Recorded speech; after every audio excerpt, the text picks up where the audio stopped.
മരണക്കിടക്കയിൽ വെച്ച് അച്ഛൻ എന്നോട് പറഞ്ഞു, പശുപതി, നീ നിന്റെ ജീവിതം മൃഗങ്ങൾക്ക് വേണ്ടി ഒഴിഞ്ഞു വയ്ക്കൂ. അന്ന് തുടങ്ങിയതാണ് നിങ്ങൾക്ക് വേണ്ടിയിട്ടുള്ള എൻ്റെ ഈ ജീവിതം. Don't play boys, don't play boys. അലമുണ്ടാക്കണ്ട. മൃഗീയ പഠനത്തിനായി ഞാൻ ന്യൂജേഴ്സിയിൽ പോയി. വെറ്റനറി സയൻസിൽ ബിരുദാനന്തര ബിരുദം നേടി.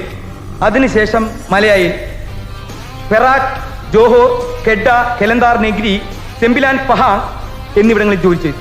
മലേഷ്യക്കാരും ഇന്ത്യക്കാരും തമ്മിൽ ഒരു വ്യത്യാസമേ ഉള്ളൂ, അവർ കൂടുതൽ ഇന്റലിജന്റ് ആണ്. അതൊരു വാക്ക് നിൽക്കട്ടെ. ചികിത്സ ഇന്ന് എനിക്കൊരു മാനസിക രോഗമാണ്. ഞാൻ ചികിത്സിക്കുന്ന ഓരോ പട്ടിയിലും പൂച്ചയിലും പശുവിലും പോത്തിലും ഞാൻ എൻ്റെ അച്ഛൻ്റെ മുഖം കാണും. മിണ്ടാതിരിക്കട്ടെ ചെറ്റ പട്ടി തെണ്ടികളെ. ഇനി ആ അമ്മയ്ക്ക് വിളിക്കൂട്ടോ. എന്റെ ജീവനൊന്നും അച്ഛനമ്മയില്ലേ?